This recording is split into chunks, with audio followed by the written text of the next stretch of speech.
my self-check, baby. I'm do my self-check. Because I can hear me. I know you can hear me. I'm going to do my self-check.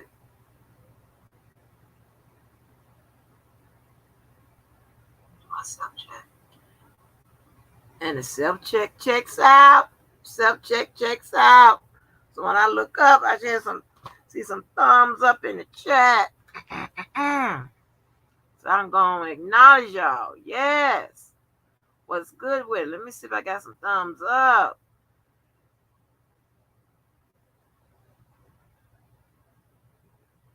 Yeah. So we, again, was correct. No 100 devices. Yeah. Well, not yes. Like, I'm not either way, but I'm just saying when we get right, when we right, we be right. So I applaud our rightness. We're ahead of the crew, baby. We're ahead of the game. Yes, so okay, let's see what's good with it. Hey, progress 2 times. He was first. Woo! Dynamite. Red Bunny. I can't read him with Neil's testimony. I mean, you got to be kidding. Oh, I want to get into Neil. Who the fuck is Neil? Neil. I don't know all these extra people. Hey, Dolores. What's up, Chanel Lewis? Anna. Star Whispers in the building. Hey, Alvara. What's good with it, honey? And everybody that's looking in the window, honey, let me pop my motherfucking energy drink. You hear that? That's what that is.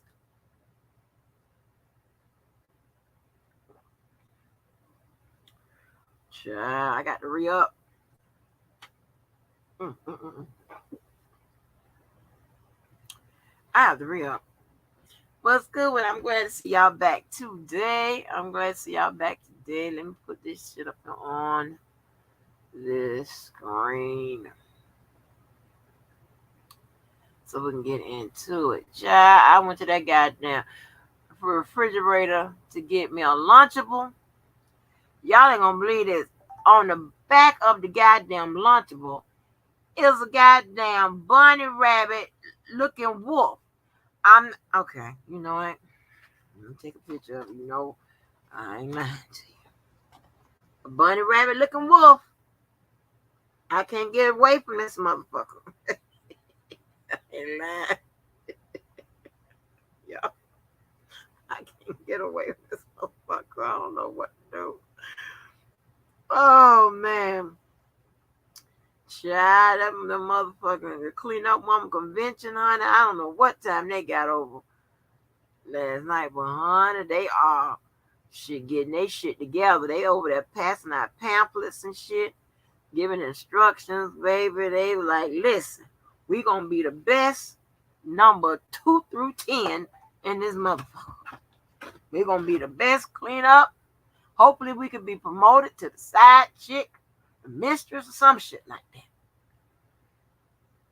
Maybe in 5 or 10 years, we'll be promoted to the mistress. Yes, honey. Child, I grinned my ass off. That motherfucker there. She was making her damn plea. Baby, she need to be motherfucking a goddamn plea attorney. You know, if she ever learned how to read and spell and write and shit like that, you know, she'll make a good plea attorney. Yeah, that motherfucker was with the girl. With the girl. And then she tried to deter the other motherfucking backups or jump offs or takeoffs or cleanups or whatever in training. You gonna tell the lady Cha-Cha talking about Cha-Cha, I don't know you. I still want a man, and you know he done got the scoochie. Like, what the hell? Oh Lord have mercy. Mm, mm, mm, mm. Oh my goodness. I want to show y'all this bunny wolf. You know, I ain't gonna be on this shit all day. I want to show y'all this goddamn bunny wolf. That's the name of a goddamn bunny wolf. I pull it out. I just pulled it out, and I look on the back of. I said, "Oh no, it's a goddamn bunny wolf."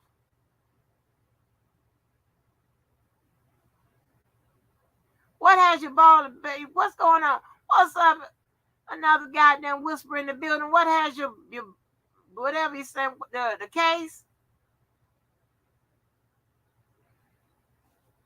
But we want to. I want to see what the hell done happened today. I want to see what the hell done happened today. But I got to show y'all. Y'all ain't gonna believe this. How the hell a bunny wolf get in my motherfucking refrigerator? I ain't know if they even made those. Goddamn bunny wolf. Y'all know I don't be lying. Y'all know I don't be lying. I just love to show you that I don't be lying. A motherfucking bunny wolf.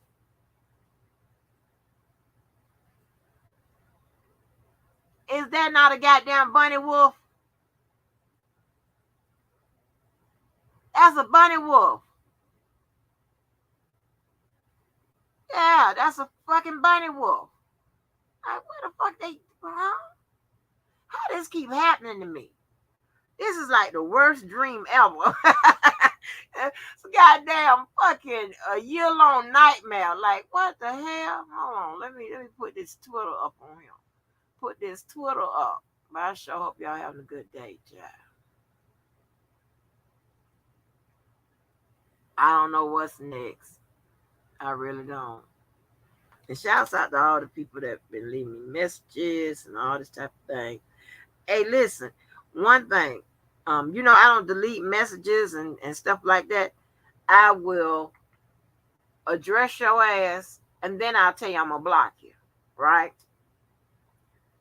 But YouTube will either delete messages or they will pin or hold the message for review. So I have to go into extra, like in the studio, and look at those messages. Then I get to respond to them and release them, right? So y'all see them.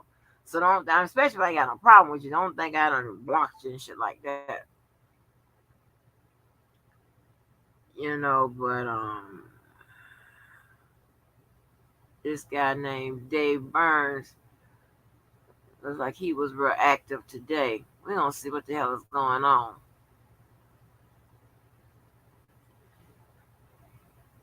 We're going to see.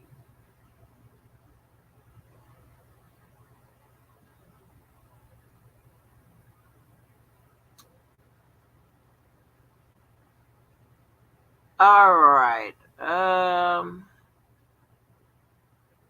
went ahead and pinned the link up there, so if anybody want to jump in early, yeah, we just going through these tweets and see what we have. All right.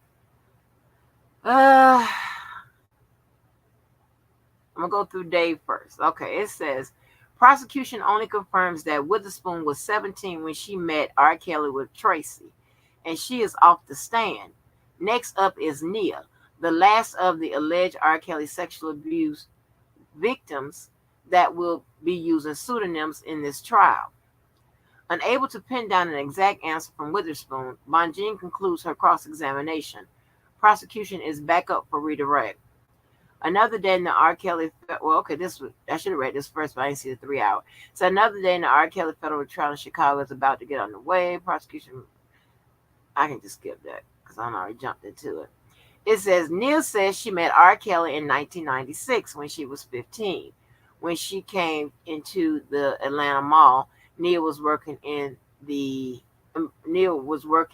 at the time. Neil said Kelly gave her his autograph and his phone number, and that she called him later that day. The first time she called, Nia said she just got the machine, but a few days later, she managed to get in contact with R. Kelly. She says she told him she was disappointed that she wasn't able to attend his concert that was happening on the day they first met. In a separate phone conversation a few days later, Nia said she told R. Kelly that she was 15 years old. She added that they made plans to meet while he was still on tour at the Target Center in Minneapolis. Nia says her conversation with R. Kelly was flirtatious from the start, that it was like talking to a boy she met at the mall and was interested in. Nia said R. Kelly arranged for transportation to get her from Atlanta to Minneapolis. A limousine picked me up from my mom's apartment and took me to the airport. Before getting to the airport in Atlanta, Nia said the limo stopped at a gas station so that she could get a single rose to give to R. Kelly. Oh. Nia says a Sprinter van, well, goddamn, how long you been rolling around in Sprinter vans?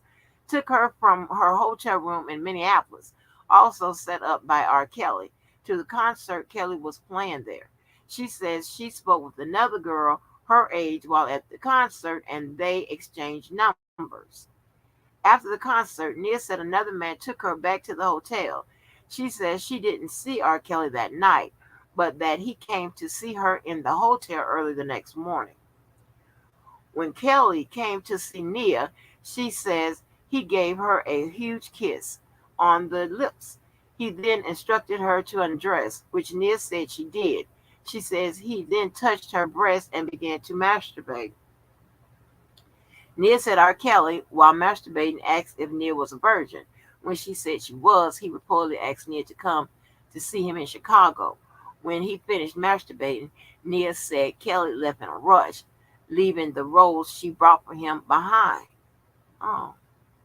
After returning to Atlanta, Nia said she finished out the school year and then came to Chicago in the summer of 1996. She says she reached out to R. Kelly again while she was in Chicago, still 15, and that she had 3 cousins drive her to see him at his studio. R. Kelly took us to a waiting area inside the studio, Nia says. She says her cousins stayed there from around 6 to 7 p.m. After 2 a.m., she said. Kelly was recording for most of that time, she adds. Nia said eventually one of R. Kelly's employees came to get her from the waiting area and brought her into a hallway where Kelly met her. While there, she says Kelly put her hands down her pants. Okay? He touched my vagina and he caressed my behind, Nia says. After leaving R. Kelly's studio around 2 a.m., Nia says she tried to call him several other times that summer. She says he never answered. Nia says she filed a civil lawsuit against R. Kelly in 2002, which settled for $500,000. With that, prosecution ends its question for Nia, and Lynn Weber calls for a 15-minute break. One thing I forgot to mention, Nia also said she saw R. Kelly several years later in California on the set of his music video, If I Could Turn Back the Hands of Time, while she was pursuing a career in acting and modeling. But she says Kelly didn't acknowledge her. Several years later, after allegedly meeting R. Kelly in his Chicago studio in 1996, that is, not several years after the 2002 lawsuit, I wasn't able to catch the exact date, she said, but I think the Hands of Times video was shot before 2000. Court back in session, R. Kelly's defense attorney, Jennifer Bonjean, is now beginning to cross-examine of Nia. Nia tells Bonjean she didn't get into a deep conversation with R. Kelly when she first met him in an Atlanta mall in 1996, only that she got his autograph and his phone number. She says she has since lost the autograph. Nia repeats to Bonjean what she told prosecutor Jason Julian, that she did not attend R. Kelly's Atlanta concert the day she met him because she lacked transportation and because her friend at the mall didn't want to go. Bonjean asked for the exact date of the 1996 Minneapolis concert Nia said she attended at R. Kelly's invitation. She said she couldn't remember, but that it was in the spring. Nia said she had no ID when she boarded the flight from Atlanta to Minneapolis, but that she didn't need it because she was given a password by R. Kelly's agent. At the time, I was given a password and I was able to board a flight, she says. Bonjean asks what Nia's mother thought about her cross-state trip. My mom was a registered nurse and my mom had already gone to work when the limo picked her up. She said, adding, I told my mother that I was going over to a friend's house for a weekend. Bonjean asked if anyone saw her getting into a limo, to which Nia says her brother did. She adds that her brother was like her best friend and that he knew about the trip, but didn't tell Nia's mother about it. Bonjean asked if any hotel staff in Minneapolis asked her for an ID, to which Nia says she can't remember.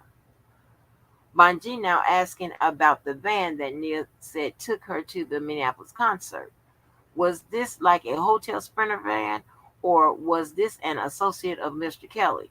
Nia responds that she isn't sure, only that Kelly's agent took care of her during her stay.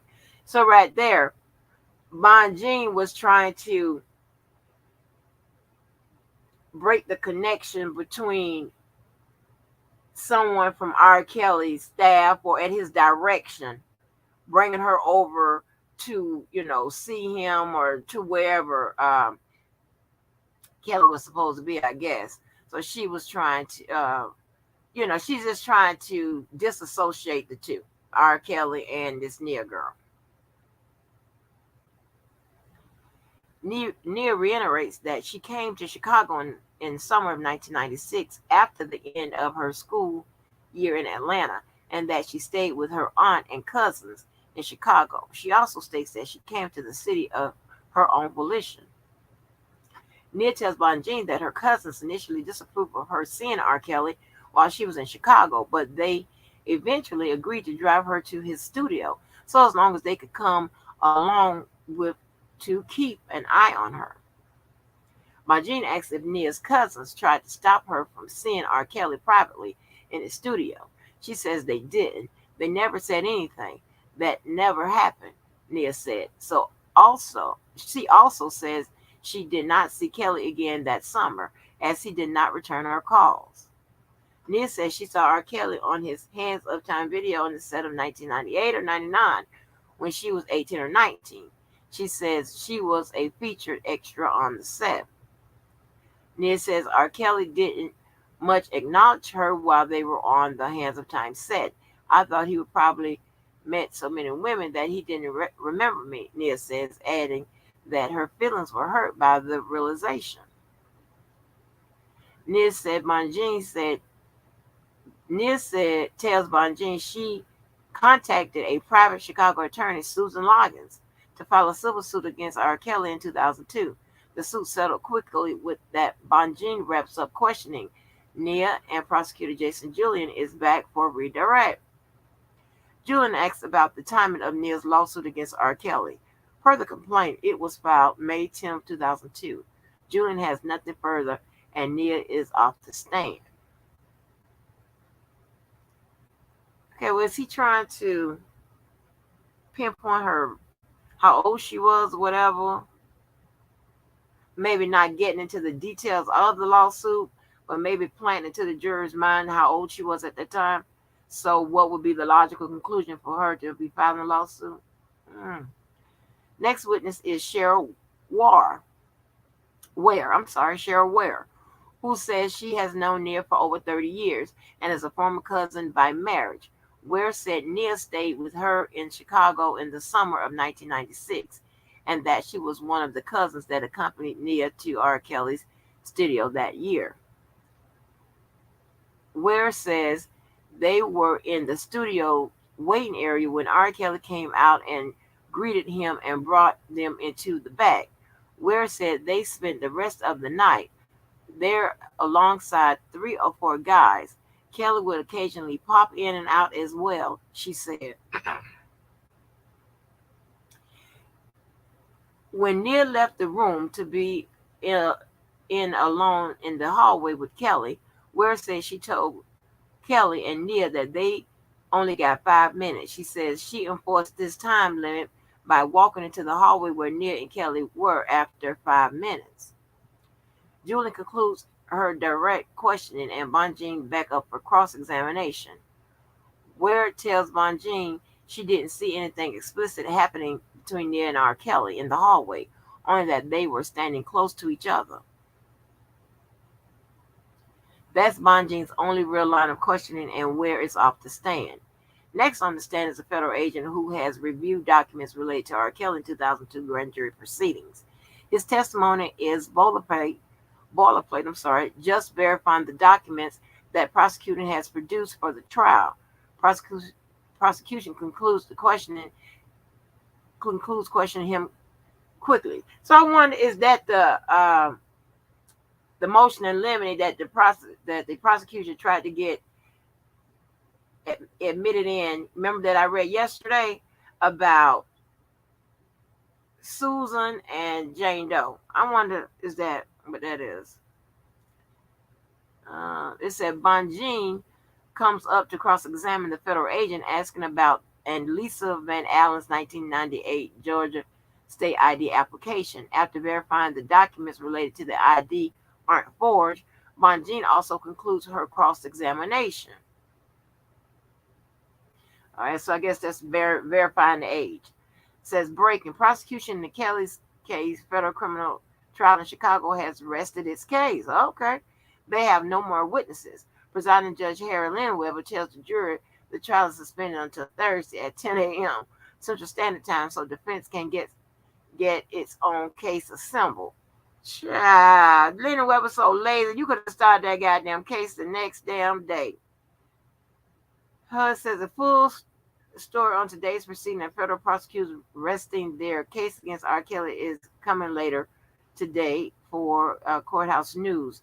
Defense for R. Kelly and his co-defendants plan to wrap up their case before the end of next week. Wow, so they're running at 4 weeks. Oh, wow.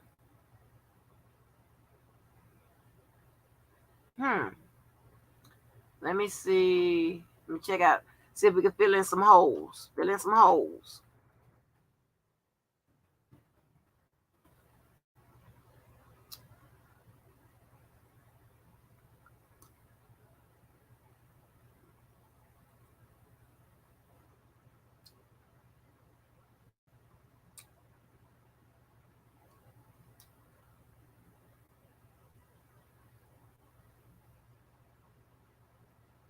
Hold on. Let's see. Did she tweet up? Oh, she tweeted up a storm today too.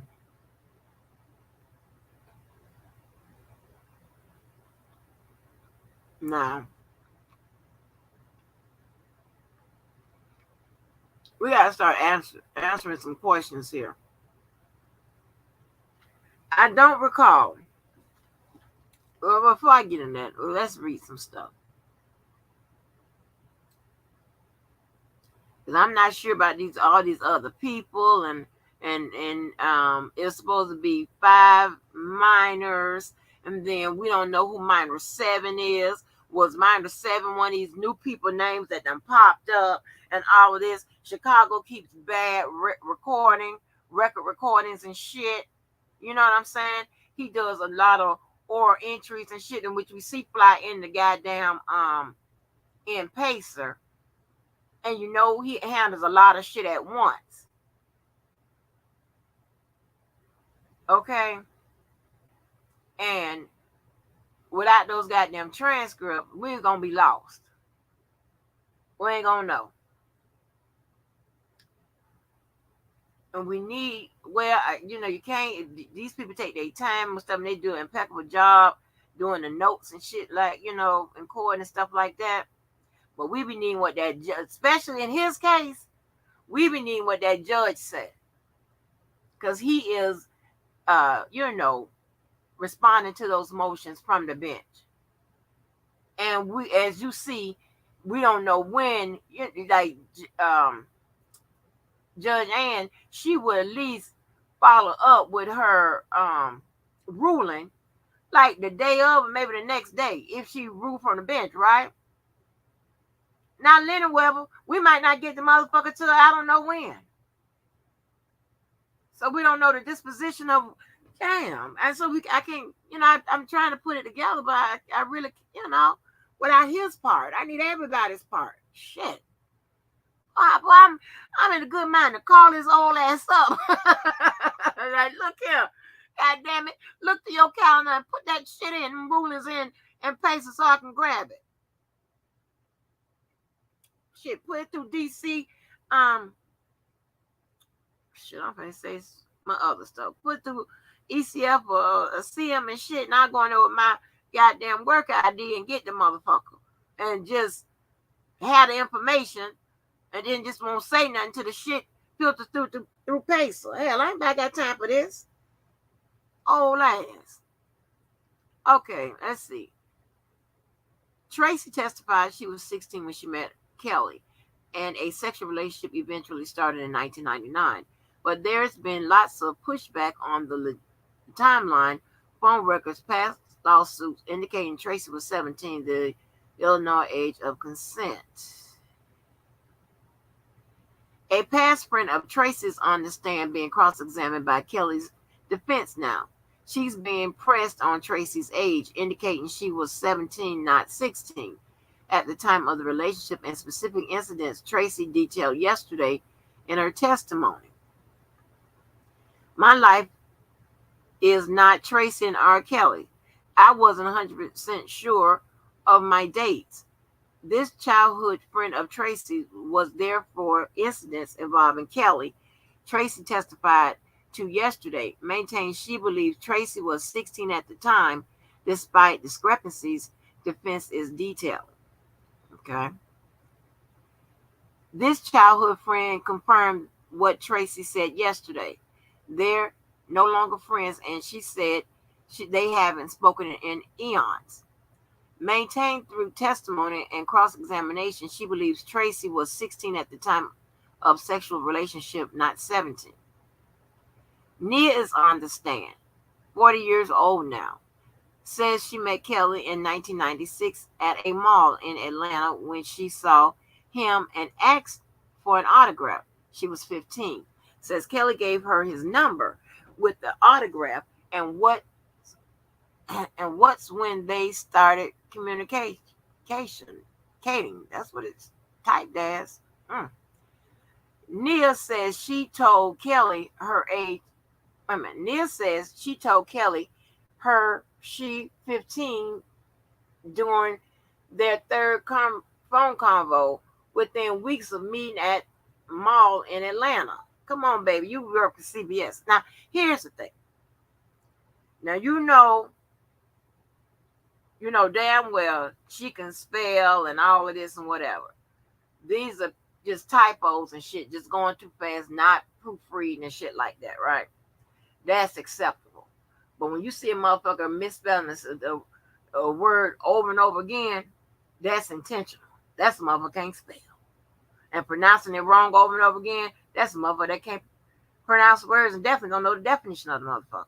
So this is different. Okay? It says that's when she started making plans for her to see him on his tour concert in Minnesota. Nia says it was within months of meeting. Detailing travel arranged by Kelly's team for her to go to the concert in Minnesota, Nia says she did not tell her mother anything. Says a limo picked her up, stopped at a gas station, and got a single rose for Kelly, and then flew to concert. Nia testified Kelly called her hotel room the morning after the concert and met her there. Told her to take off her clothes. She says she did. They kissed. Kelly touched her and he masturbated. Asked if she was a virgin and if she come to Chicago. Nia testified she confirmed she was a virgin and said she traveled to Chicago. Ended up spending summer there living with family. Said she only saw Kelly once at his studio. She brought her cousins. Had sexual encounter when they were alone. Testified she called Kelly several times after the studio visit in summer of 1996, but he never called back. Nia filed a lawsuit against Kelly in 2002 related to those interactions, and it was settled out of court. Testified to $500,000 settlement. All right, so I was correct. So it was in regards to the lawsuit was in regards to, I guess, their sexual encounter while she was allegedly a minor. All right. Kelly's lead cross-examination Nia now started by focusing on Nia approaching Kelly at the mall, not the other way around. Wait. Kelly's lead cross-examination Nia now started by focusing on Nia approaching Kelly at the mall, not the other way around. All right, so right there, she's trying to get rid of one of those elements, right? The enticement, inducement, this, that, and the third, right? by showing that it was this girl Nia that approached R. Kelly, not the other way around. So the question is, how could he be the one that's doing the enticing and blah blah blah blah blah, right? So the prosecution should have, and I don't know if they did or if they will, kind of explain or go through to let them know that once you're under the legal age of consent, you can't consent, and a minor, how to put this, you can't consent. Therefore, it's because you can't consent, you can't be the one that's doing the inducing, enticing, persuasion, and coercing. All right, it says, now picking apart testimony. Says she didn't tell Kelly she was 15 before traveling. Nia denies that Kelly knew. Wait a moment. Says she didn't tell Kelly she was 15 before traveling. Nia denies that. Says Kelly knew. Oh, okay. So J Bo is trying to say that, just trying to make a point that Kelly didn't know how she was. All right. So what that tells me is a good chance that there is a piece of evidence somewhere that will corroborate her age at the time all of this interaction happens. So you got to deploy a tactic, a strategy in saying something, a defense, which is going to be an exculpatory defense, right? One that excuses or justifies, because I guess it's something else there. Maybe that that settlement is kind of showing evidence that something happened. So J-Bo can't get out of that. So she has to, use some tactics, right? So she's saying that R. Kelly didn't know. She tried to put that out there, but the girl said he did know. And she have to do those little slick things like that because she can't dispel what's in black and white. That means that there's an ID or something showing that girl's date of birth, and that settlement, the nature of that settlement, right?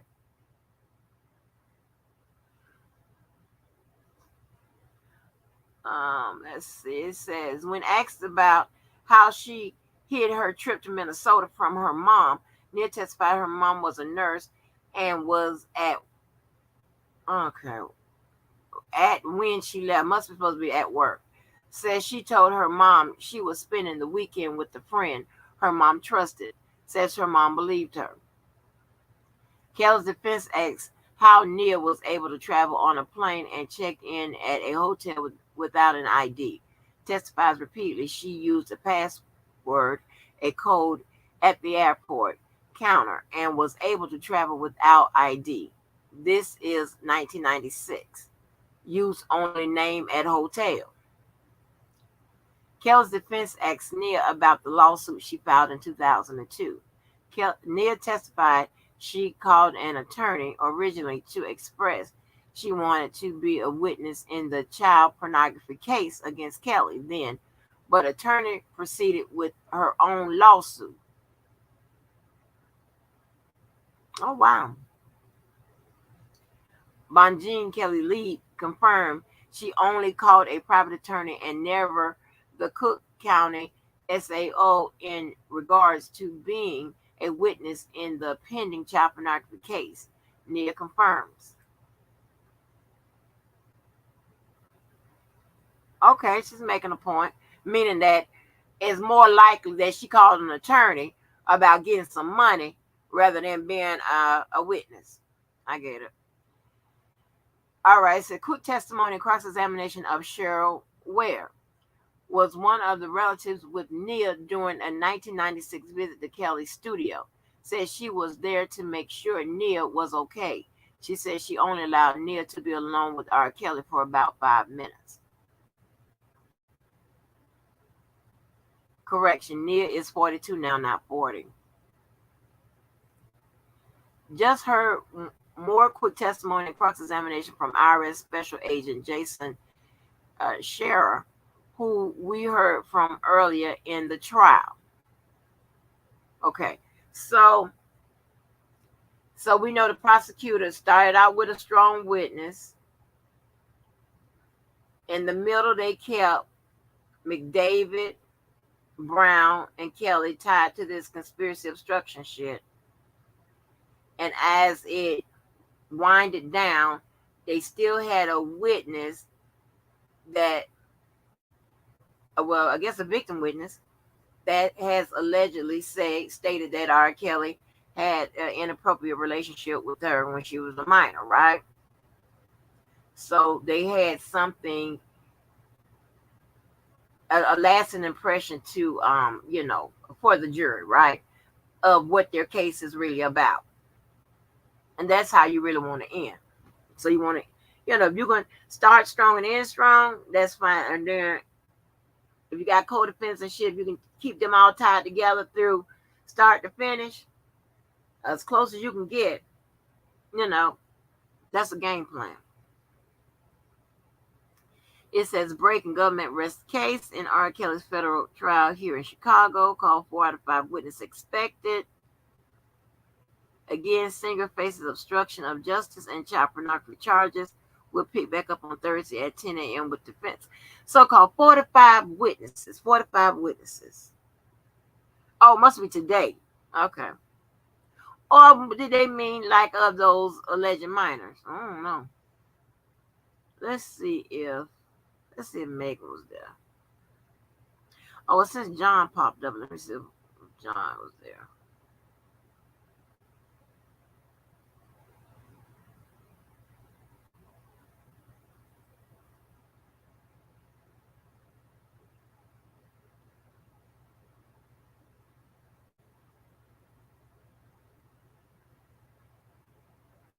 Okay, he ain't seem like he was doing too much.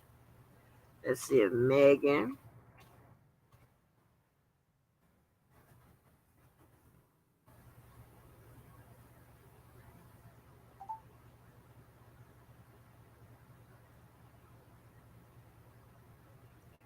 I want to see if I can tell something. Because this Lennon Webber ain't giving us shit.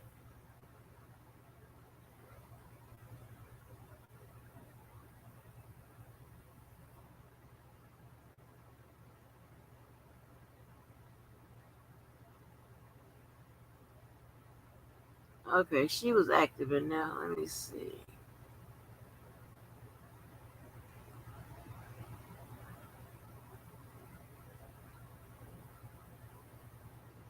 Did I already read Megan?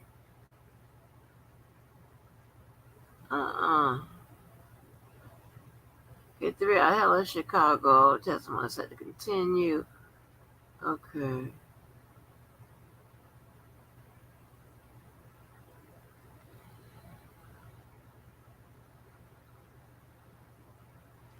It says, let me see if I can skip through and see if I can. I don't want to repeat what I read.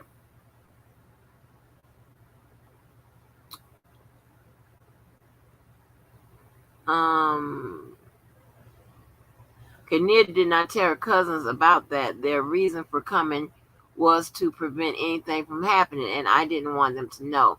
She testified later that summer she tried contacting him several times and never got back to her. She testified. They filed a lawsuit. We read that. Okay. Cross-examination from Kelly defense attorney Jennifer Bonjean has begun. Nia confirms that she did not tell Kelly her age during their first meeting when she asked for his autograph. Okay, so Megan is clearing it up.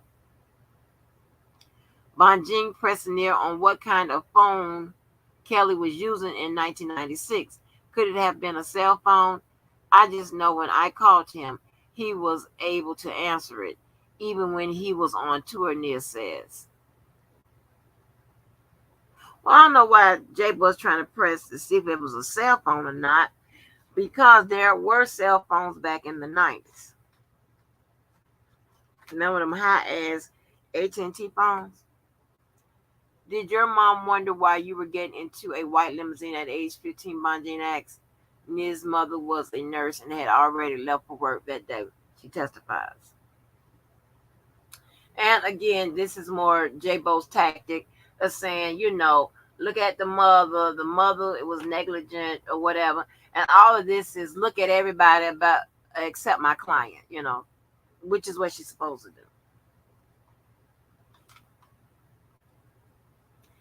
Bonjean, it says, if you told him you were 15, you must have also discussed the fact that your mother wouldn't condone or consent to you leaving the state of Georgia, get on a plane by yourself, and going to see a grown man, right? Prosecutor objected, and it is sustained. So that means she didn't have to answer that. So again, J-Bo is, pointing to everybody, kind of spreading a little guilt around, hoping that you take it completely off, take the alleged guilt off her client, saying, hey, look at everybody but my client. Bonjean pressing Nia on her testimony that she got on the plane to Minnesota without ID. This was before 9/11. Nia says, nowadays it's a lot harder at the airport. Bonjean said, and you didn't have an adult with you, an adult companion? No, I did not. And I boarded that flight. So, again, she's just trying to cast, not really, alongside of casting doubt on her testimony, because I don't know what the other line of other questions were, but of course, just again appeal to the human mind of a juror, a common sense, to show that again there was a whole bunch of negligence that occurred, which caused this alleged crime to happen. Again, exculpatory defense, justifying an excuse. It says Bonjean asked some questions about Nia's time in Chicago, and Nia is giving more details about how her older cousins didn't want her along with Kelly. I wanted to go alone, and my cousins were telling me he was too old for me, she says. The cousins did not protest or try to prevent it when Nia was called into the hallway alone, though she testifies. I don't know if they were aware, or I don't know. They never said anything like, hey, no, take a seat. Bonjean is certain that Nia filed her lawsuit not long after Kelly snubbed her at the music video shoot and after she heard Kelly was in trouble on child pornography charges, right? And that's kind of self-explanatory what J-Bo's tactic is with that particular question, right? Trying to show that, hey, you just got mad at him, and that's why you did it. Again,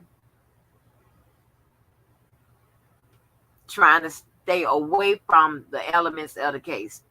Doing anything, just please don't pay attention to the prosecutor's charges. That's what you're trying to say. It said Nia testified she contacted the attorney to see if she could be helpful as a witness against R. Kelly. Bonjean is audibly skeptical. You contacted a private attorney. See, I told you, because you might be helpful in a criminal prosecution. You didn't contact the CCSAO and let them know. Prosecutor's next witness is Cheryl Ware, the ex-wife of Nia's cousin. Nia spent a summer with her family when Nia was 15, and Cheryl was among the group of cousins who accompanied Nia to visit Kelly's studio. She testifies, and that witness is there to corroborate what this Nia is talking about. It says, prosecutor, had you seen him before? Where? Only from the videos. He had on the same shirt that he had on in the Gotham City video. As they were leaving, Kelly said, let me talk to Nia for a minute. Ware testifies. I was like, no, you got 5 minutes. So they went to the hallway they went out in like the hallway. They were out there exactly 5 minutes. because I came out there in 5 minutes. Mangine, on a very quick cross-examination, asked if she saw anything unusual. They were standing very close to each other and talking, but Ware didn't observe anything else, she testifies. Oh, next witness is deja vu all over again. It's our IRS Special Agent Jason Scarrer, who also testified last week. He's on the stand in part to admit into evidence transcripts of Jane and her mother. I told you that's what he was up there for, to get them transcripts that I just read yesterday back in 2002. So that's what he was up there for, to get that in. So apparently the judge granted that motion from yesterday. Yeah. I knew that his ass was on that for. After brief testimony from Scarrer, the government has rested its case in chief against R. Kelly. And I told you, a case in chief is just the presentation of the case. So when the defense get up, there will be the defense's case in chief. So that's when you'll see that.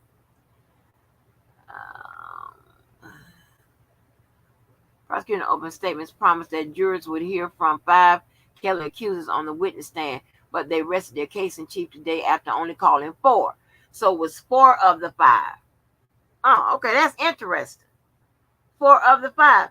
Now we got more names and less people. Did we get Panky and Brittany and all these rest of these motherfuckers? Did we get them? Who was Nia?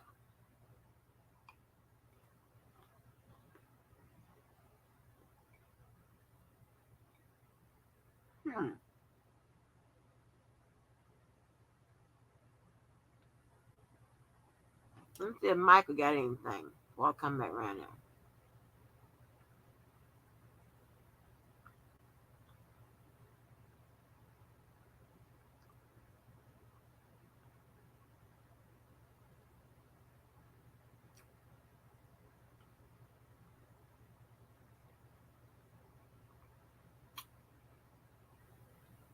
Let me see if my Michael got it.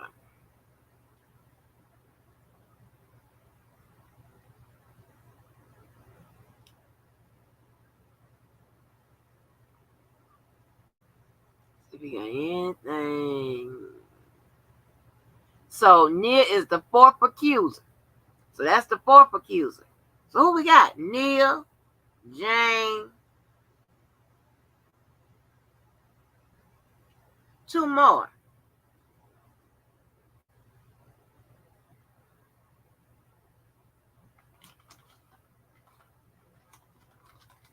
Now, so it's gonna be really that other accuser, because remember it's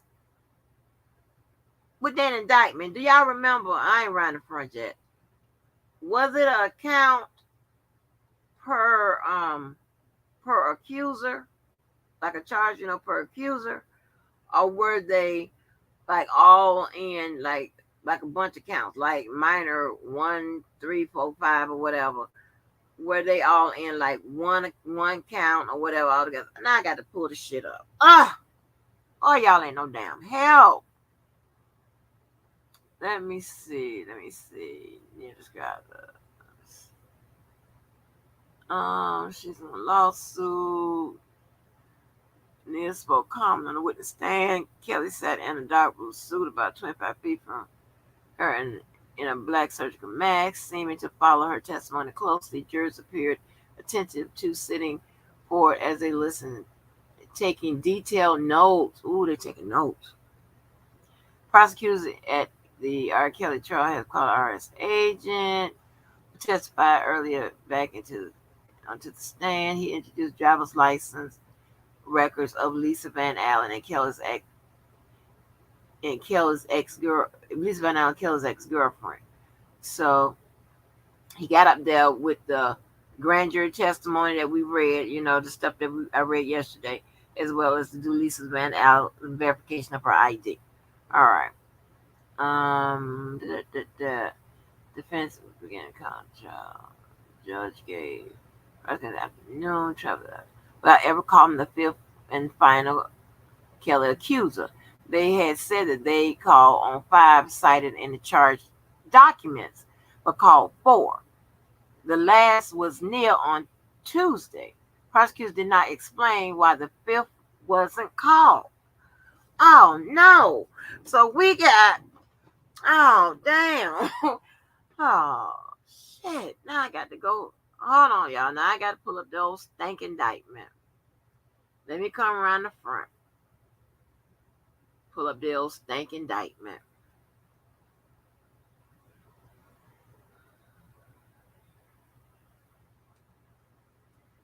So I was trying to get a sense of, because I don't recall a motion to limit or anything for uncharged acts, right? Like they did back in New York.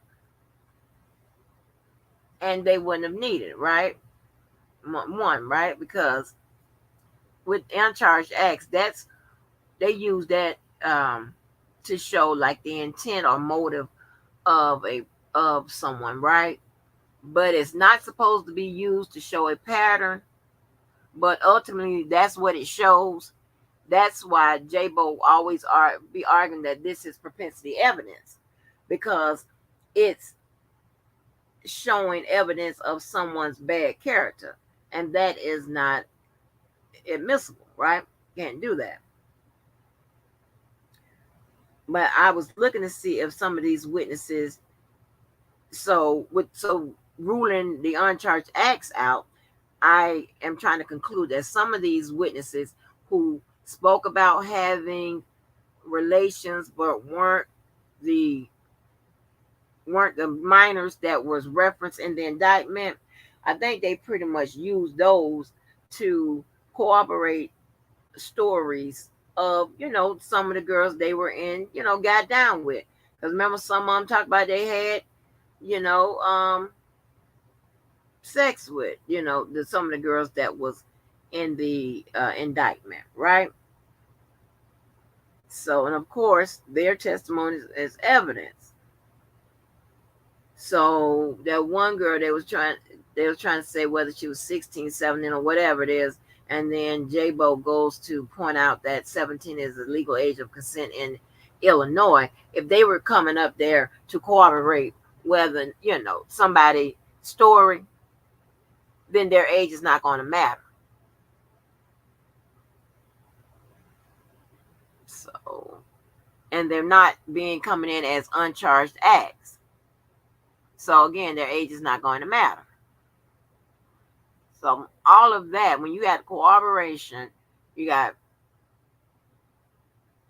testimony about, so pretty much the same acts and stuff like that, it's not a good thing, right? It's just not a good thing. I'm just gonna be honest. It's not a good thing. You got statements and all that type of stuff that if were hearsay, it would have been admissible. If it's, proven to be hearsay. And if it's not hearsay and it's proved and it's offered to prove anything other than the truth of the matter asserted in the statement, then it's also still admissible. So you, with the statements, you fucked either way. And we went through those statements and the Santiago proper and all that, and the motion limit and all of that pretty thoroughly. So pretty much without us seeing what he ruled on or whatever, that we went through the emotional limiting, but the stuff that he's ruling from on the bench and all of that, we can pretty much assume that he admitted those things.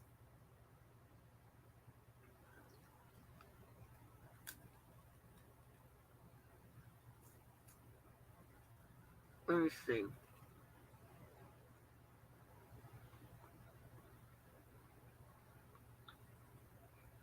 I'm trying to pull up the indictment to see if those girls, were there extra charges or what the deal was.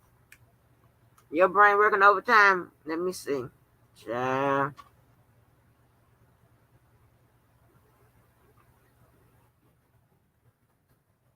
Let me know if I confuse you,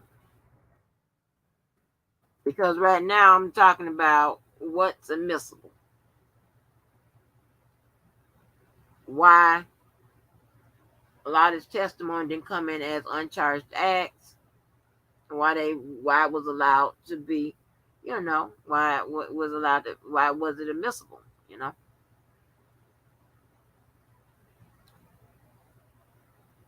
Hold on.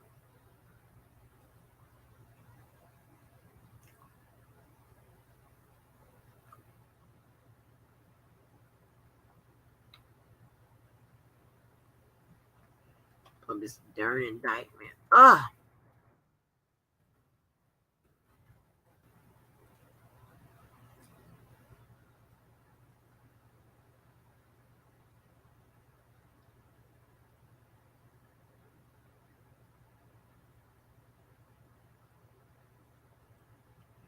Un momento, por favor.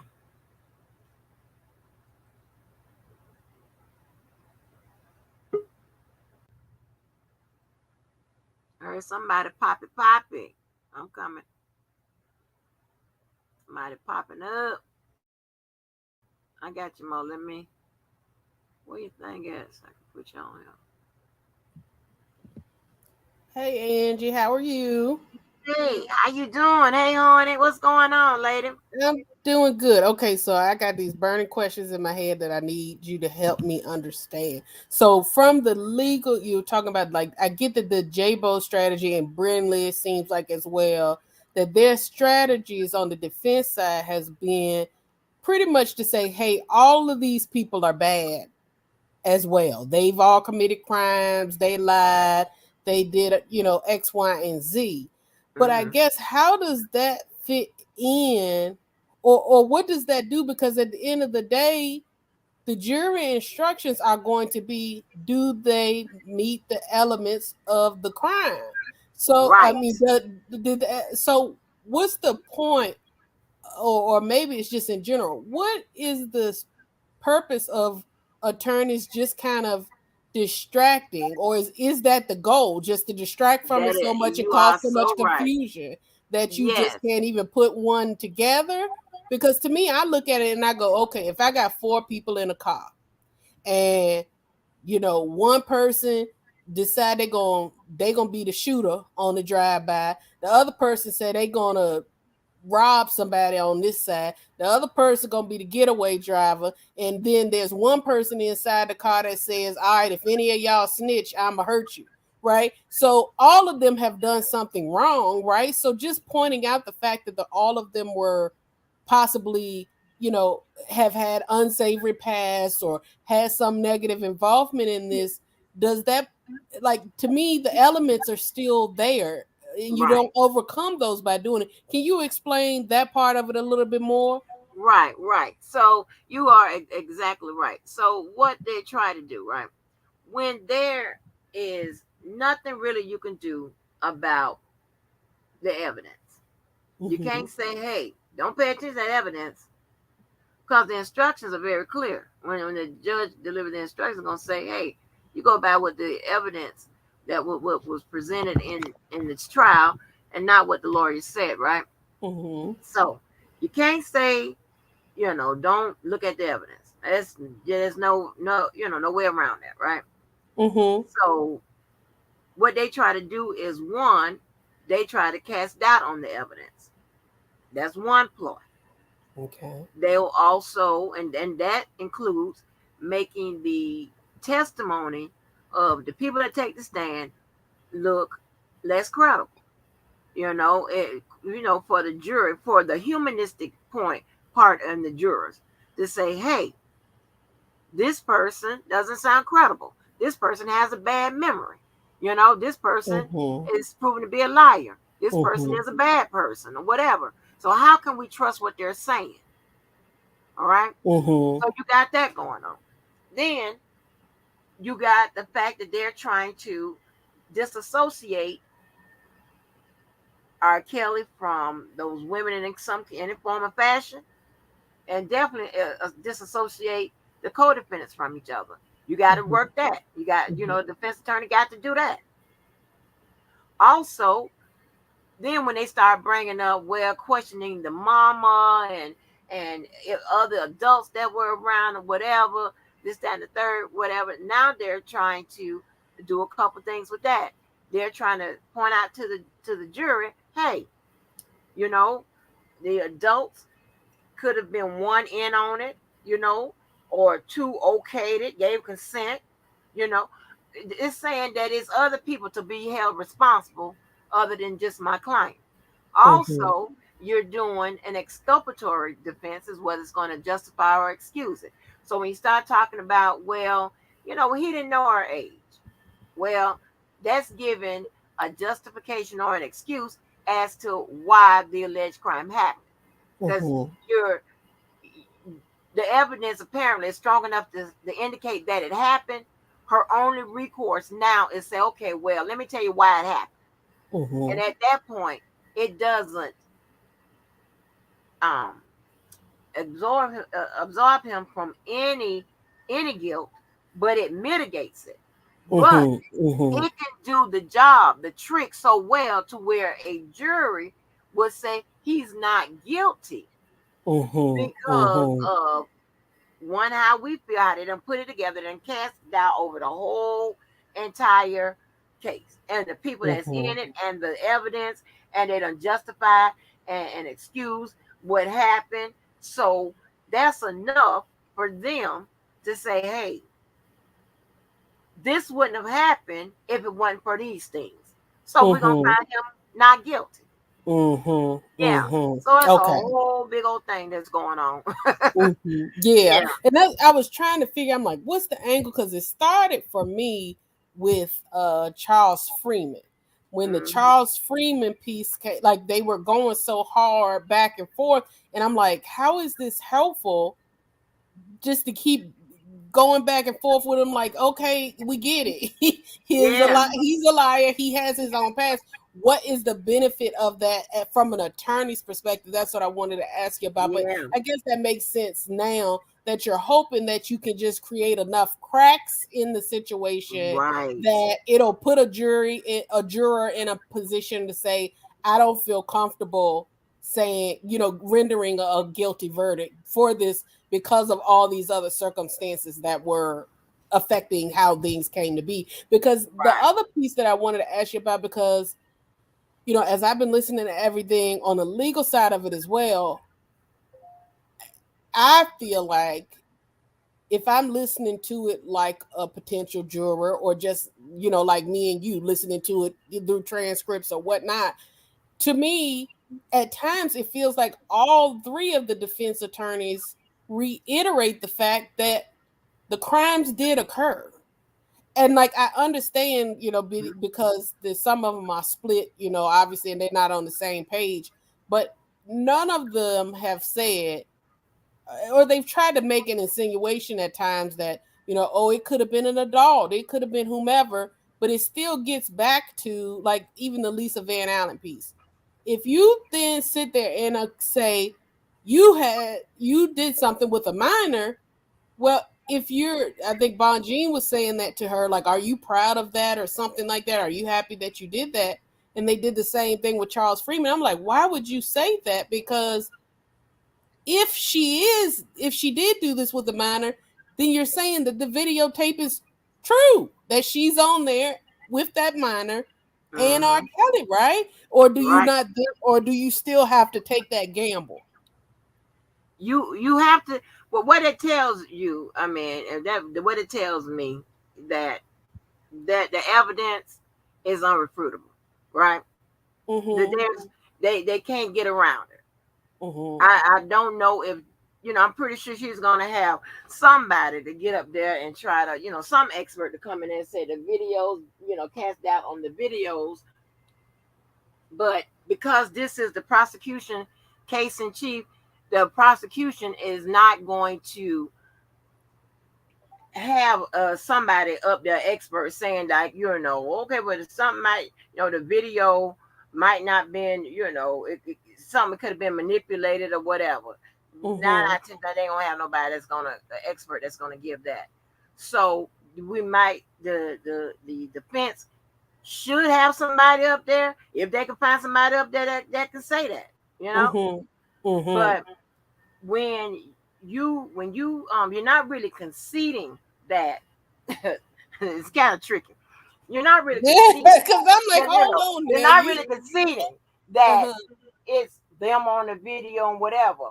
But you can't say that the people ain't watching somebody on that video that look like R. Kelly, that girl, Lisa, whomever else, and they saying they on there with him.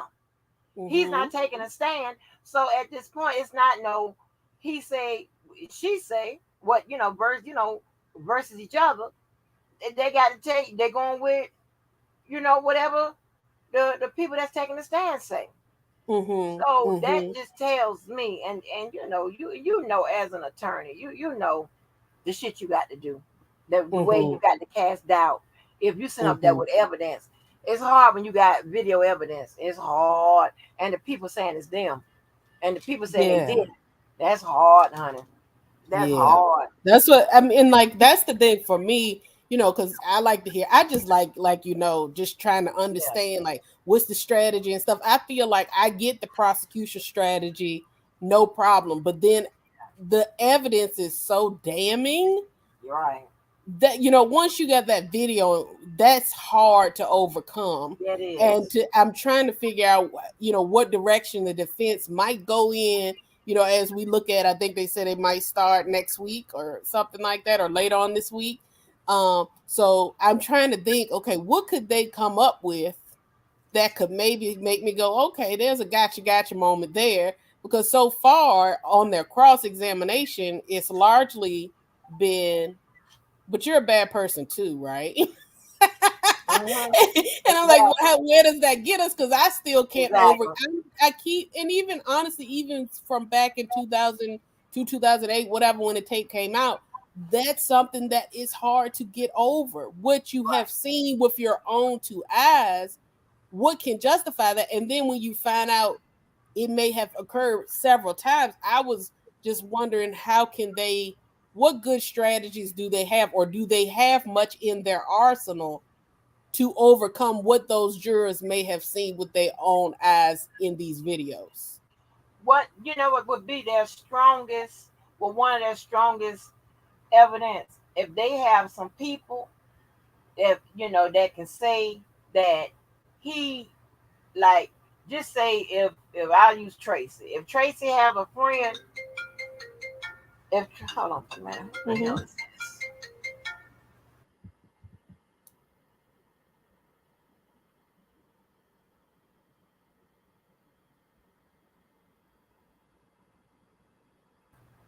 Sorry about that.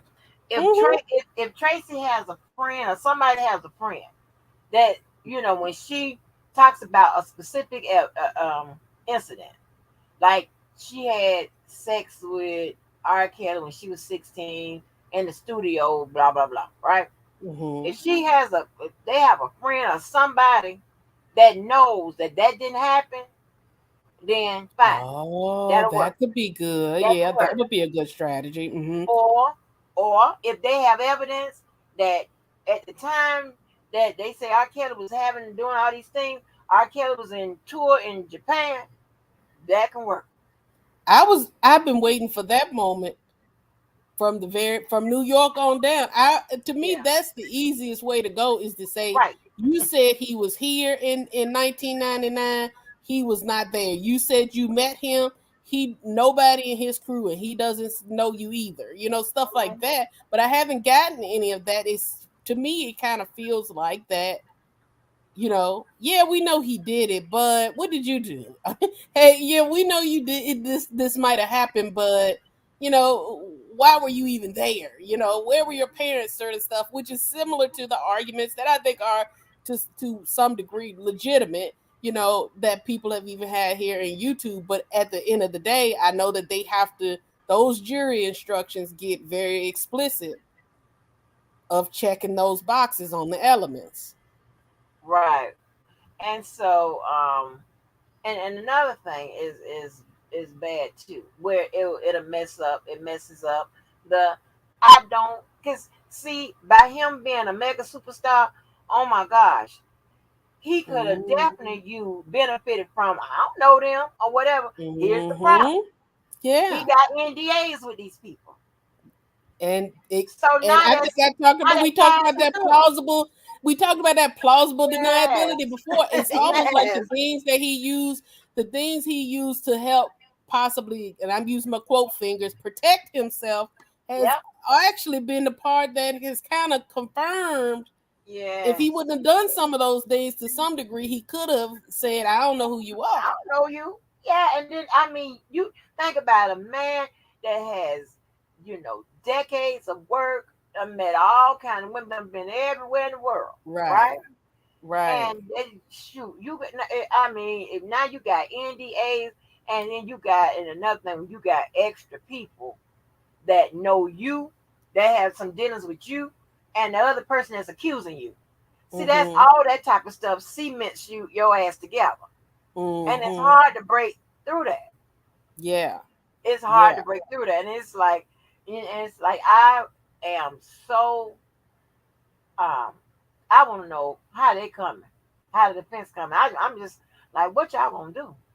What you What are gonna you gonna do? But I do. To me, I do notice one person who's doing doing the best that they can.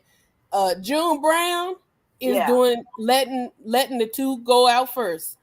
Cause a yeah. lot of his, to me, the way that his attorney is kind of going at it is, yeah, let all the attention go to what R. Kelly. Oh, you could go ahead and Keeps take your calling me. Now call. go ahead. I don't know who this. It's all right.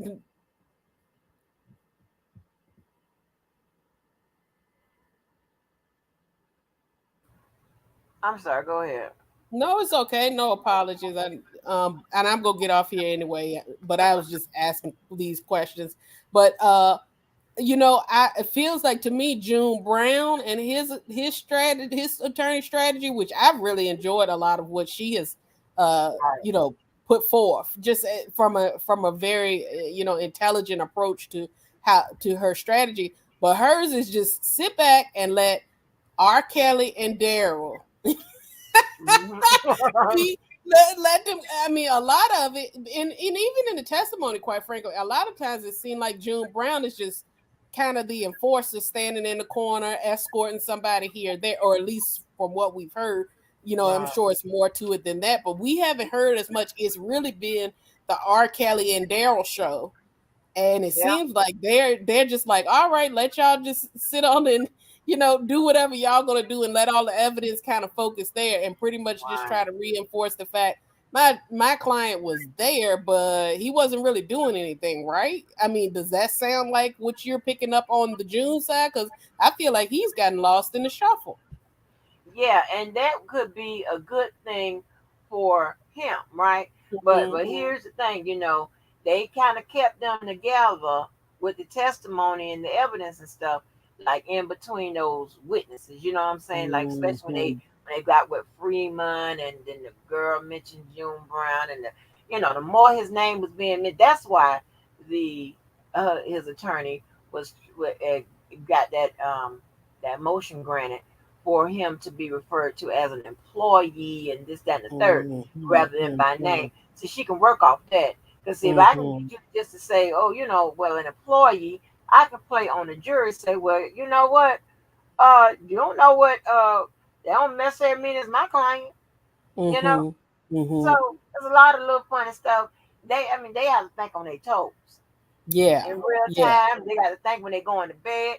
I'm trying to tell you, they could be asleep and wake up and think of something and run to a pad or run to a recorder and I'm say, hey, sure.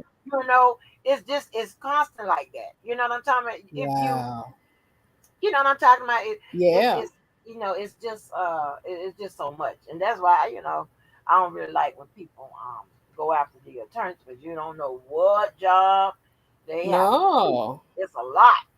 Yeah. I mean, I can honestly say all of the attorneys across the board, to me, and this is my personal opinion, more so than the New York trial, all of the attorneys, defense and prosecution, have been highly capable. I kind of, and I'm not downing because I know they did a good job and they had a tough case as well. But in New York, it really felt like the defense was outmatched in a lot Oh of yeah. ways at times, Mhm. just from my opinion as not a lawyer. It felt that Mhm. way. But here I feel like they're going toe to toe. Yep.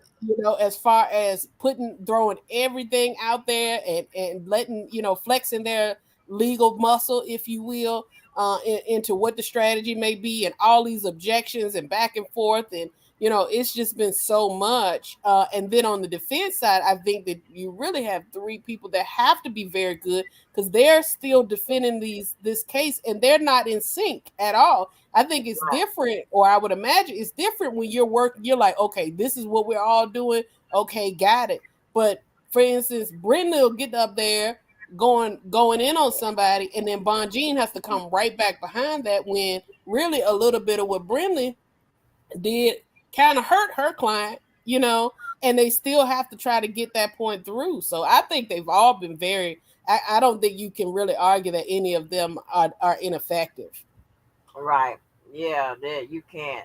I don't know how that would work, but you can't. Y'all, so I put up the indictment. Now I'm Okay, gonna get I'm some gonna of y'all drop questions. on that. I'm gonna let you Okay. get back to Thank it. you, honey. Thank Thank you. you. No All right. problem. Y'all, I see y'all got some good questions and stuff. So I'm gonna get to a lot today. I'm gonna work done from the last on up, right? But I looked at the indictment, y'all. So from count 10, hold on. No, count 9. Wait a minute. Count 9. Yeah, count 9 is is for minor 1. Count 10 is for minor 3. Count 11 is for minor 4. Count 12 is for minor 5. And count 13 is for minor 6. So remember, we only got 4. Now, that don't mean that account automatically drops with regards to whoever didn't testify. That doesn't mean that, because there could still be some type of evidence outside of the testimony that proves the elements under that charge. The defense can move that they dismiss, that particular charge or whatever that count, but I don't know how that would work, because I don't know what evidence they have to prove whomever then get up there and take the stand with regards to that, right? So, so it is a count per minor, and then we still don't know who is minor 7. All right, so let's see. We got free Robert. Hey, what's up, free Robert? It said defense has rested. I'm just going backwards. It said the people who came around stole everything, including his washer and dryer. The prosecutor arrested. Right, that's right.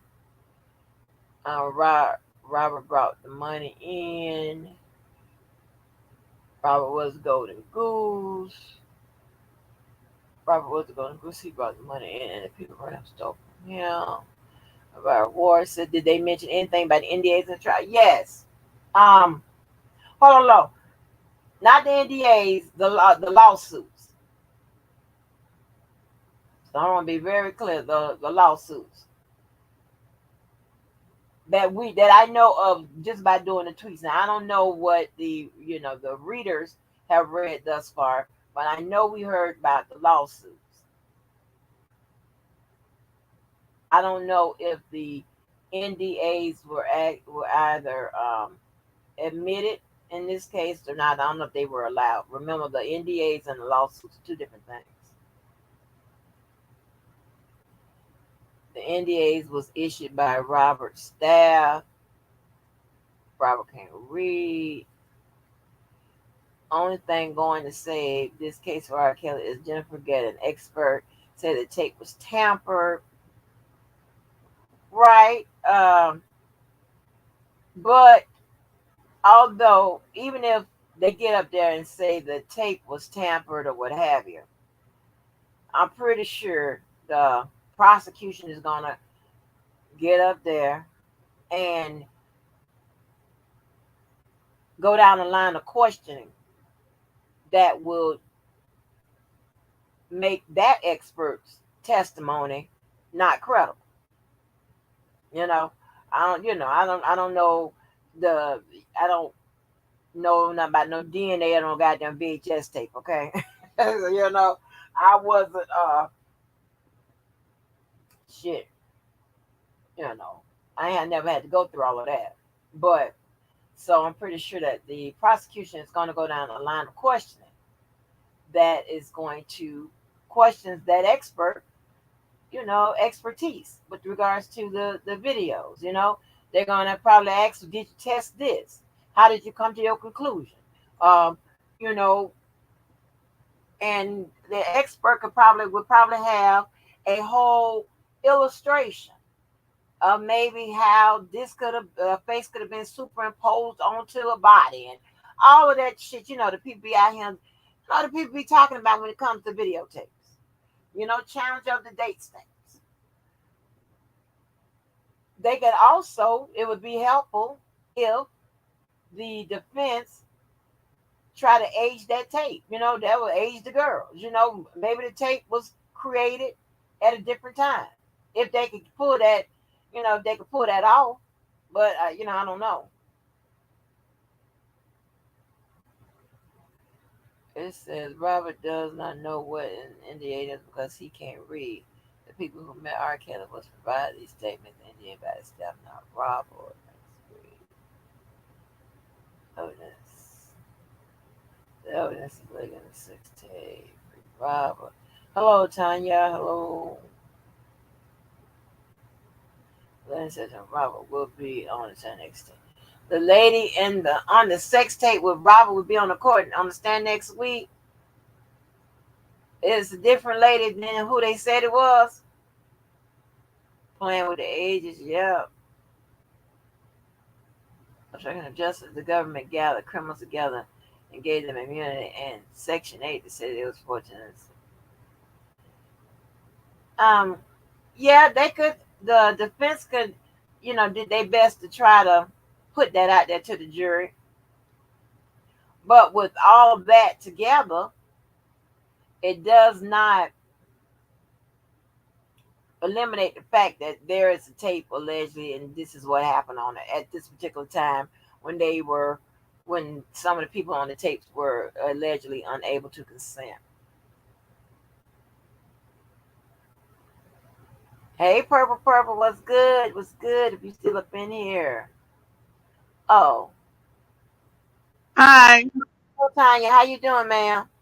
Oh, hi, Angie.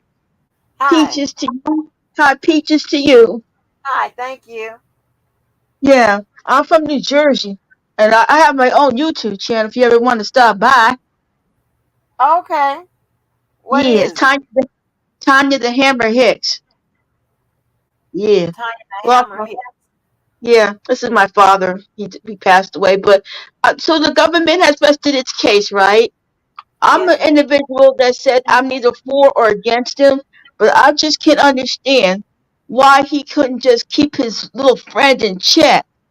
That's what I want to know. Why? Why? I know what I said on my show, and I'll say it again. He should have left Aaliyah alone. Oh, I'm just, okay. I'm just saying. Yes, I'm ma'am. just saying. You know what? He should have left Aaliyah alone. But that's just my opinion as a 56-year-old woman. Yes, ma'am. I understand. I understand. You know. Yeah, yeah. But he's looking at you know what? I hope he does well on his trial. But it just seems like no matter what you and I say or anybody else is going to be up to them jurors. Right. Right. That's Yeah, exactly it. Ultimately, go ahead. the jurors have the final say, and it's going Right. to be up to the judge. And I'm not in Chicago. I can't, and we're not in federal court, and we can't even watch what's going on in federal court. It's up to your Right. local politicians to make sure you want to watch it in federal court. But man, I was in school one time, and there was a teacher that was involved in a child pornography ring, and this was back in the 80s, you know. because you didn't Right. hear nothing about this stuff in the 80s. So I've been watching your show for a while, and I like your show. You got a lot of different stuff to say, real Oh, interesting stuff. oh, thank you, Miss Tanya. Thank you. Oh, no problem, But yeah, Miss feel free to Angie. you can Yes. drop the name of your chat. I'm not your chat of your channel in the uh in the chat if you want to. And Yes, I do. I have a. It's called Hammer Nation. I like people. We don't allow no cursing or nothing. If they curse, we put it right in the toolbox. And I'm gonna try to work on my second channel, but it's really I do music, lots of music on there. So, but I can do interesting topics. I do like a Will Smith thing, and I do like a Will Smith update. And Will have to take his L too. Dag. I like Will, but he has to take his L. Really. yes, ma'am. Yes, ma'am. He has to Yes, take an ma'am. L, man. You know what? In the history of in 2022, no three actors, celebrities have taken L's. Amber Heard, Will Smith, and now R. Kelly has to take his L. And that's a hard thing to get rid of, man. It really is. Yes, Uh, ma'am. yes. You don't have to call me man. You just call me Tanya. Yes, Tanya. Oh, no problem. That's just the I'm country not in me. that old. I'm only 56. I'll be I, 57 next year. right? No, I just say yes, ma'am. That's just the country in me. That's just the country. That's just the country in me. Somebody could be, you know, a year younger than me. I'm like, yes, ma'am. That's just the Yeah, I country. got married when I lost my husband. I'm trying to find a man that will respect what I feel and everything, Yes. despite some of my family members being idiots and all. Oh. Yeah, I'm in Oh Jersey. God. It's hot here in Jersey, but I just want to say, what's his defense going to do if I may ask? They're trying to do the best that they can. Like I was Yeah, explaining, it's hard when you have video evidence. It's hard when you have any yeah, kind of digital evidence. And when digital evidence means any type of text messages, all that type of stuff, it's yeah. hard to overcome that. You You know know. what? He'll never. If he, you know what? He'll never be the same person again. He'll never be the same person again. I don't think nobody would want to deal with him. No record label, nothing, nothing. You know, and Well, singing is all he knows. but you know what? In his case, set Yeah, aside a lot of stuff. R. Kelly pretty much sells himself. So yeah, so he has a lot of fans. We all know that he could put some music together, and yeah, he could try to put it out, yeah. himself kind of way. If things were different in his case, but Yeah, so he's a type of person that he sells himself. yeah. I know that, but Yeah. who would take the risk? There's not too many record labels these days. I remember back in the day, there was Capitol Records, Epic Records, Motown, Casablanca Records.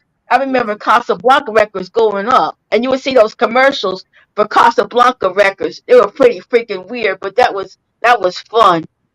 But Arista Records, I don't know if Arista Records, but he still has his own record label. But who would take him, Miss Angie? I really don't know. I'm But just he would confused about it. right. He would Huh? probably have to go through. He would probably have to go through the what the people when they're not signed, the independent artists and stuff like that. Yeah. He could go through that. However, they get the records out and stuff like that. I don't know how that's If I done. was him, I would But not he deal has with to sell any of these himself. women. These women are nuts. You know, they're nuts. You know. Yeah, but I just came here to say hi to you, and Okay, I hope I get to be on your show, and I'll put my channel up on there for you to check out. no problem. Thank you so much, ma'am. Well, I Thank have no you. rent to put it on there, so I have to just do it. Somebody in your chat on your in your chat can do it. Yeah, if you tell me where to Uh, go, yes, ma'am. yeah, just put Tanya Hicks, and you'll find it. Yes, ma'am. Thank you. You're welcome. Okay. Thank you. Well, stop All by right. my show anytime, and I'll be live later on today. So I'd like to say everybody in Angie's chat, peaches to all of y'all. Nice meeting all y'all. All right, thank you. You're welcome. All right. All right. Oh, I like first time hitters. When I say first time hitters, that means they hit the link for the first time. First time hitters. Yeah. First time hitters. Yes. Hey, Lady Tech. Hey, Angela Jackson. Yeah, JP didn't take the stand. Going back to what someone so in the indictment, right? They did say that somebody that was met R. Kelly when they were 12 or 13 years old, and it was minor one. So it was minor one that said that they said they met him when she was either 12 or 13 years old. So that's the one of the 12-year-old. I don't know about the other, all these other people and stuff that was supposed to show up. The 12-year-old and all these other people. I don't know about them people. They ain't show up along with the 100 devices. I don't know. So, but hey, I don't. Let me see. Let me see. I don't know if we'll get to the end and see a lot of this coming in as stipulations. I don't think so because how many devices? Shit, they said what 100. What we got by and we counting the tapes obviously as a device. So we got about two or three that we know of. Maybe we'll say four. We're gonna say four because that's you know we'll say four, but I think it's more like one about two. So you got 96 more to go. So there's not 90 pieces, 96 pieces of evidence that they're going to introduce as demonstrative stipulations or as extrinsic evidence, right? All meaning, it can come in at the end of the case or come in at any time, but it's already agreed upon and doesn't have to be viewed and shit. So that's out the door. I'm almost, I'm speaking absolutes, but I'm about 98% sure there ain't no 100 devices. I said, know what you're doing, know what you're saying, know what you're talking about. Can't put the horse before the cart. Why does put the cart before the horse? I don't know how that shit go. Hey, what's up, Lady Tech? What's up? This is what Lady Tech said. Brittany too busy. TikTok, R. Kelly music. Oh, Brittany is the one that show up. Oh no. Says as a parent, how's your child on a plane item? Child, I do not know. What's up, Little Red? Damn, how many lawsuits were paid out? Susan ass need to be investigated. That's a lot. Hey, Sneaker Town Biz. She also said the limo came and picked her up from her mom apartment. Yeah. Kobe J. So was a lot about the Sprinter. Kobe J, how long has he been pushing around a Sprinter? He been rolling in a Sprinter for a mighty long time. And I'm going to tell you, that Sprinter that we saw him in, like in 2019, that one no Sprinter back in 1990 something, child. Them Sprinters back in 1990 something, child, don't look like that. So he got some John Mo's already been up here. Hey, peace and love. He said, so it's true. Safe to say no 100 devices. Yeah, that looks like I got star. Hey, Perspective Me. I like Perspective Me. Donate 45 to Sylvia and you can read transcripts. Yes, ma'am.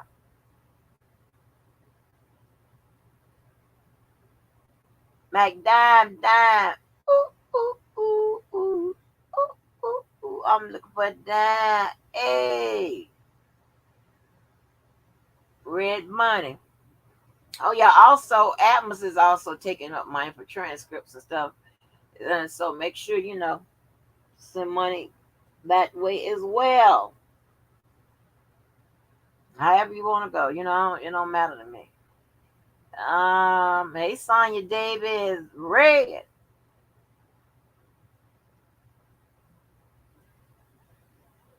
Hey Miss January, Miss January, Red, Miss January. Hey, I got Karen. Hey Karen, she came in here whisper. Hey Ann, I got y'all earlier. I got Chanel, I got all y'all earlier. Yes. So,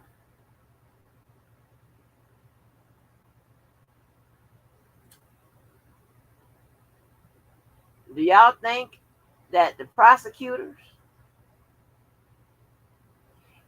yeah, the Sprinters came out in 2001, but that ain't no 2001 Sprinter that I saw R. Kelly in 2019. That was like, I don't know my cars like that, but you can tell by I've heard dudes say you can tell by the shape of the lights and stuff like that, you know. I don't, maybe they don't know, I don't know.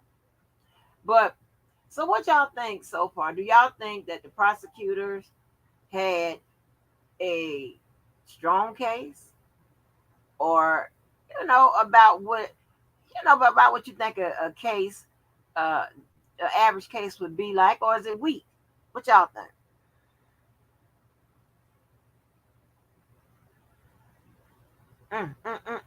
I want to know, so I want to skip to the goddamn defense strategy. I want to know how you coming, how y'all coming. Are y'all in a huddle? Y'all stretching before y'all take the field? Like what the hell? Y'all warming up? I want to know what. Mm, mm, mm, mm.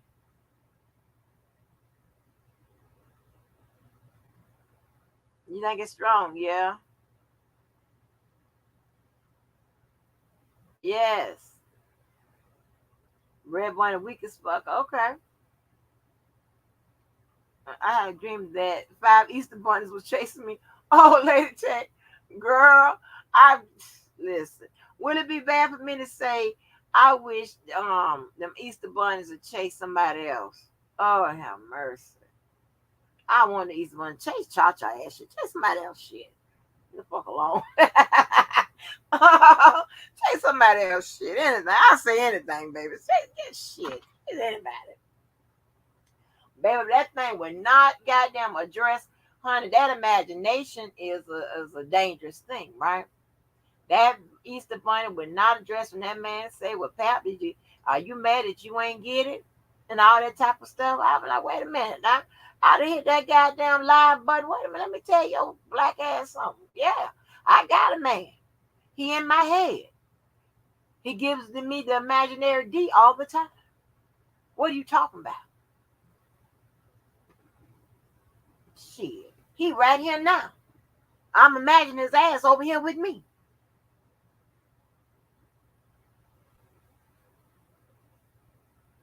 What are you talking about?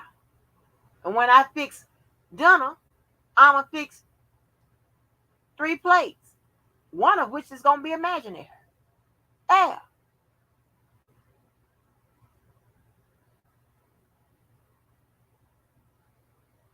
Keith Murray was the only credible witness they had. You think so, Red Bunny? Yeah, mental health is real strong because one, the tapes, two, corroborating evidence, and three, the victims. Yep, yep. You hit that knot right out you knocked that right out of the park, baby.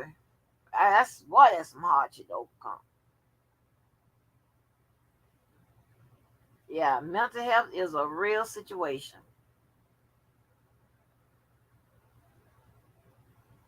It's real. And low self-esteem is real as well. Ain't no way on this planet. I'm like, oh, you can stay with me, Jojo. You should stay with your girl. Jojo. Girl, I got to get up. Child, every girl takes out the bits and pieces, honey, of the whole thing. She don't say the whole. I mean, and that's a disingenuous person. You don't dress all the shit. That's saying. No, I'm gonna do the both the good and the goddamn. I'm dressed the whole goddamn thing, not just or whatever. And then try to take the shit and flip it around some other kind of way. Child, I got time for that foolishness. Yeah, but everybody was caught lying. The video depictions helped the prosecution team. Yeah, yeah. I mean, do y'all think that the defense would come up with enough reasonable doubt by any means necessary? What I mean by aging the girls, by casting doubt over the evidence, like the videos and the testimony, stuff like that, by, you know, the use of exculpatory defenses, justifying or excusing by spreading the guilt amongst others, by saying, hey, jury, don't look at my client, and focus on something else other than my client. By any, I mean, what do you think? Like, do you think that they'll be able to come up with anything? Do you think they'll have something, some records, some footage, or something that shows when they say that this was happening, this was happening, this was? R. Kelly was on the stage singing. Uh, Shit, I don't want to say bump and grind, but I believe I can fly somewhere. Well, y'all say he was here. My client was out on in Africa somewhere singing that. Yes, okay. Hey, L. Littleton.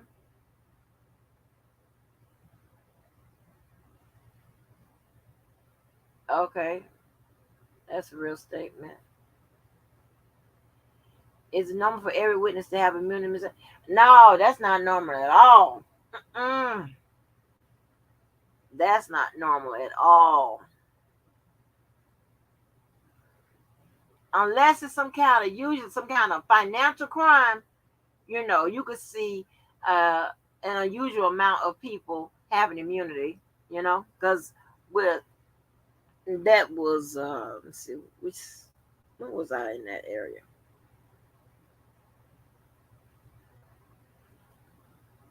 I was in that area next to the last station I was to. And when you're talking about financial crimes, it's so many people be involved in that to get people to flip and all of that. You got the grant immunity and all this type of shit. So, but usually when it comes to sex crimes and all this type of shit, high crimes like this, you don't really have all these many people involved, and you got the grant immunity and shit.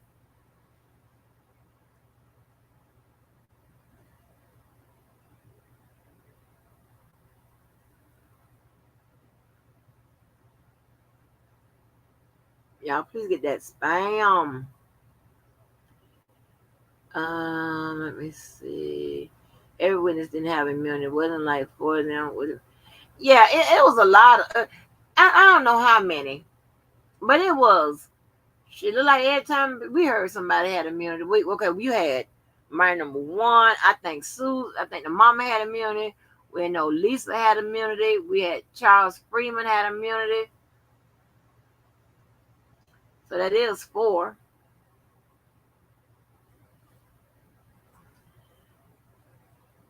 The jury doesn't know all the details of the case like people on YouTube, so they probably sold on that 14-year-old. Yeah, yeah. My Jen about to hit them up with the tour schedule. Oh, that'll be interesting. Or even if she was come out and say something like, all that working and all them songs, and he got 100 albums and all that shit. He worked too much to have participated in all that illegalities like that. Something. You're gonna have to do something to take him away from the scene of the crime. And I don't know how they're gonna do that. When this show, when they allegedly say that's you on that tape. How they gonna do that?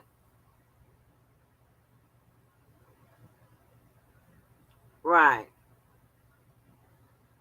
Immunity means that you are essentially being penalized for a crime you committed, but they worked out a deal and offer, in exchange for your cooperation. Only shine. Right. I mean, because Robert and Australia. Right, right. That's another reason. But here's the thing. Yeah, that is allegedly the reason why they obstructed, but nonetheless, they obstructed, right? And they can only bring out the factors as to why in the case they still would be hit with some type of penalty, which is coming in the form of immunity because they obstructed. Regardless of whatever they obstructed, they did. You know.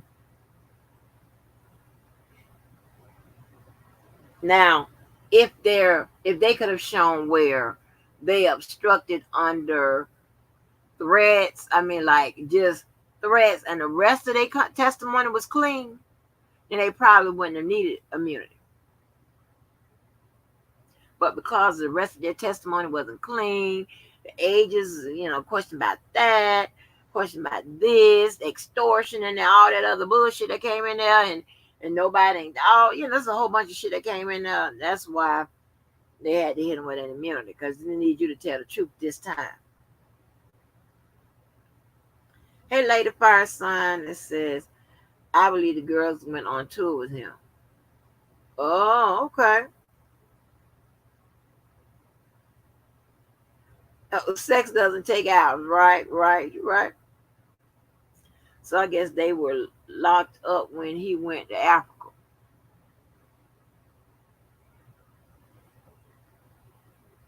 Mm, what do you mean by that? So meaning like they could have reported to the authorities, or they could have they were free to. What you mean by that, Shaniqua?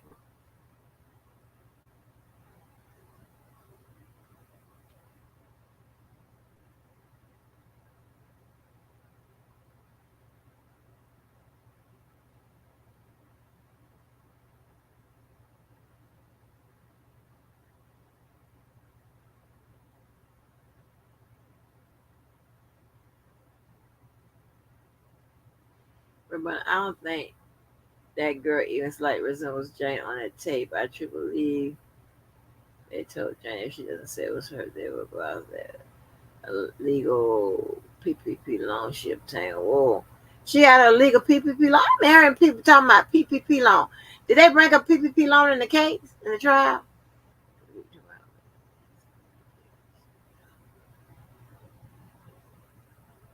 Okay.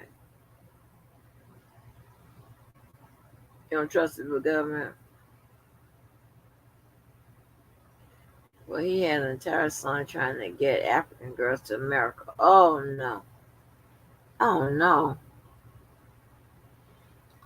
Well, y'all, I'm not gonna keep y'all past 2 hours. I truly appreciate y'all and enjoy y'all, honey. I'm going to get off here.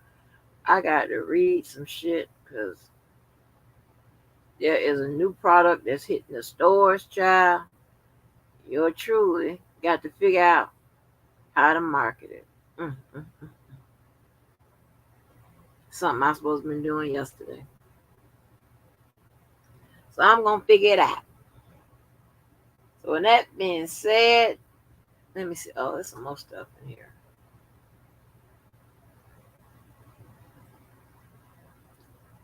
There was a break in his home and no one was there.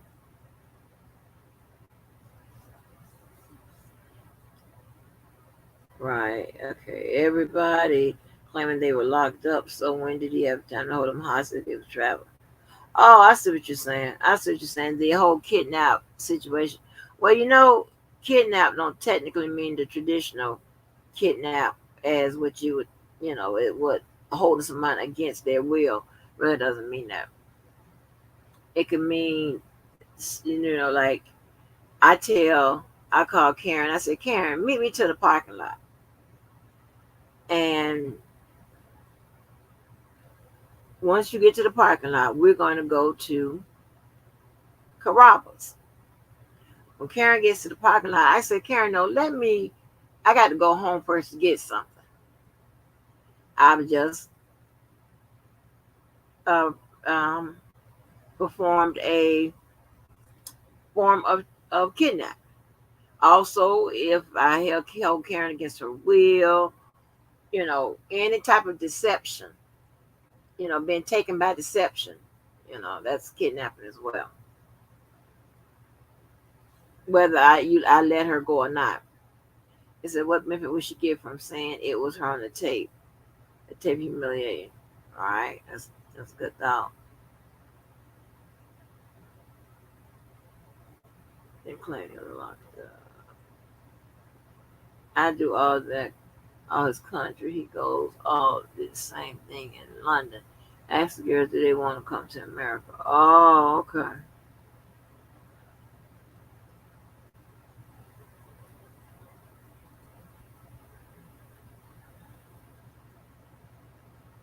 No, Tim Sapp said they was here 106 Club. Right.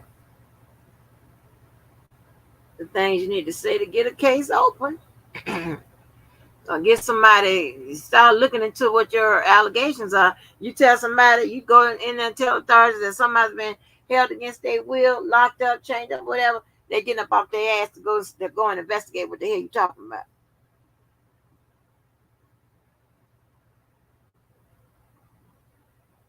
So anyway, y'all, let me get on about it here. I thank y'all for y'all time. Make sure y'all like, share, and subscribe. Also, Miss Tanya, that she has a channel, and anybody else want to drop their links and stuff like that. We got Atmos reading transcript. Go ahead and donate to him. Respecting me, Mississippi got for 45. Whoever else, make sure you do that. And with that being said, I'm out of here. Peace out. I appreciate y'all. Thanks again to the panelists, son. That was Mo and Miss Tanya, as well as the host and the hostess, that's y'all, and everybody else. That's the rest of y'all. Until the next live. Love yourself, love each other, and do something good for someone else. I will see you the next time, y'all. And I was just reading the darn comments. All right, y'all. Peace out.